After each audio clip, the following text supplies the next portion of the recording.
नमस्कार दोस्तों, जैसे कि आप देख पा रहे हैं हम अभी इलेक्ट्रिशियन की क्लास लैब में हैं। आज जो हमारी क्लास चल रही थी हमारे डबल डोर के फ्रिज के ऊपर बात चल रही थी। आप देख पा रहे हैं हमारे पास ये व्हाइट बोर्ड है। व्हाइट बोर्ड में कुछ इलेक्ट्रिक पार्ट के नाम लिखे हुए दिखाई दे रही है और कुछ वायरिंग दिखाई जा रही है। ये हमारी डबल डोर फ्रिज की है। तो चलिए होते हैं कौन कौन से लगे होते हैं और वो काम कैसे करता है उसका ये बहुत सारे इलेक्ट्रिक पार्ट के नाम लिखे हुए हैं। ये हमारी जो इलेक्ट्रिक पार्ट है ये डबल डोर में प्रयोग किया जाता है और हम वीडियो को ध्यान रखते हुए हम कोशिश करेंगे कि जो वीडियो है ये शॉर्ट वीडियो में बने। इसके लिए हम अपने सरल शब्द में बताना चाहेंगे जो भी हमारे डबल डोर में प्रयोग किए जाते हैं इलेक्ट्रिक पार्ट, वो हमारी पहला जो है कंप्रेसर है, दूसरा हमारा जो है रिले है, तीसरा जो है हमारा OLP है और चौथा जो है ये थर्मोस्टेट है और ये 5वां नंबर जो आपको दिखाई दे रहा है ये हमारा डोर स्विच है और 6 नंबर जो आपको दिखाई दे रहा है ये हमारा डोर बल्ब है और 7 नंबर जो दिखाई दे रहा है ये हमारा बायोमेटालिक है और 8 नंबर जो है ये फैन है और 9 नंबर जो है ये डिफ्रास्ट हीटर है और 10 नंबर जो है ये थर्मल फ्यूज है और 11 नंबर जो है ये डिफ्रास्ट टाइमर है और जो लास्ट हमारा जो है 12 नंबर ये कैपेसिटर है। तो चलिए जो हम इलेक्ट्रिक पार्ट नाम जाने ये हमारा कैसे काम, जो मैकेनिकल पार्ट होती है और जो इलेक्ट्रिक पार्ट होती है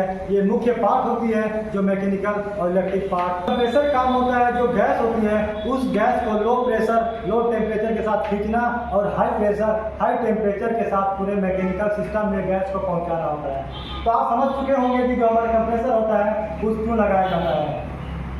आप देख पा रहे हैं रिले का काम होता है कि डबल डोर हो गया, डबल डोर हो गया या डिफ्यूजर किसी प्रकार का जो हमारे पास फ्रिज होती है ये हमारा इसका काम होता है कि जो कंप्रेसर होती है उसे सुरक्षित तरीके से शॉर्ट मार के स्टार्ट करना होता है।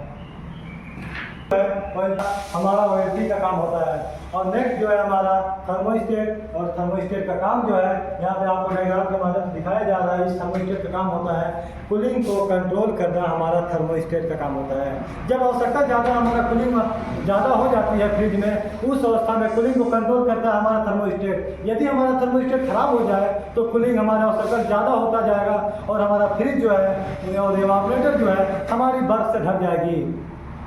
हम थर्मोस्टेट प्रयोग करते हैं और आपको दिखाई दे रहा है ये डोर स्विच है। इस डोर स्विच का काम होता है जो आपको नीचे लिखी हुई दिखाई दे रही है डोर बंद। इस डोर बंद को बंद और ऑन करने के लिए जो हमारी थ्योरी और जो हमारी दिखाई दे रही है बायोमेटालिक, जो बायोमेटालिक का डायग्राम है हम आपको यहाँ दिखा पा रहे हैं। ये हमारा बायोमेटालिक है। इस बायोमेटालिक का काम होता है कि जब हमारा अंदर में फ्रिज में टेम्परेचर -5 डिग्री सेल्सियस होती है तो ये हमारा बायोमेटालिक ऑन हो जाती है। जब ऑन हो जाती है उस अवस्था में हीटर को सप्लाई मिलता है और जैसे +5 डिग्री सेल्सियस हो जाता है ये बायोमेटालिक ऑफ हो जाता है। ऑफ हो जाने का कहने का मतलब ये है कि सप्लाई को आगे भेजना बंद कर देता है, जैसे आप डायग्राम के माध्यम से यहाँ पे दिखाई दे रहा है।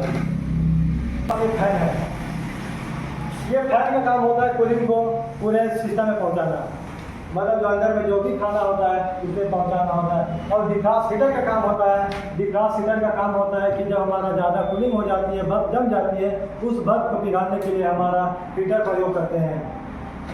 और यहाँ पे नेक्स्ट है हमारे पास थर्मल फ्यूज।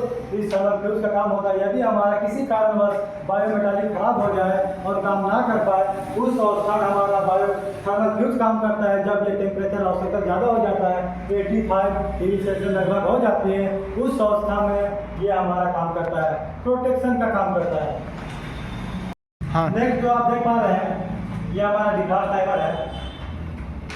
ये डिफ्रास्ट टाइमर यहाँ पे डायग्राम के माध्यम से समझाया जा रहा है। इस डिफ्रास्ट टाइमर का काम होता है कि हीटर और कंप्रेसर को समय समय पर सप्लाई देना है। जब कंप्रेसर को सप्लाई दिया जाता है उस अवस्था में हीटर को बंद, ताकि जो भी हमारा कूलिंग हो रहा है उस कूलिंग बना रहे। यदि हमारा हीटर और कंप्रेसर एक साथ दोनों चलता रहे हमारा कूलिंग का प्रभाव कभी इफेक्ट देखने को नहीं मिलेगा।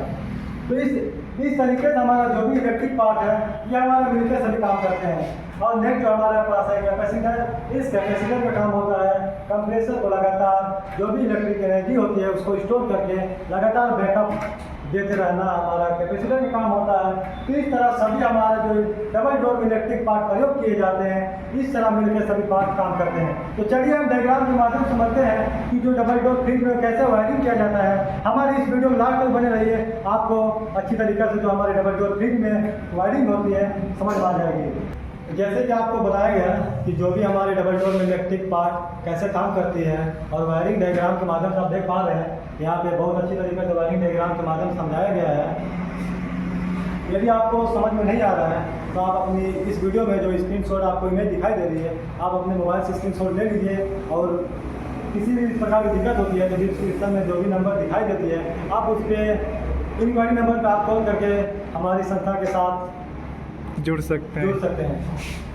ऐसे वीडियो देखने के लिए हमारे चैनल पर बने रहें। कुछ उमंग रखे हुए हैं और आप चाहते हैं कि हम लाइफ में कुछ इस टेक्निकल लाइफ में आगे बढ़े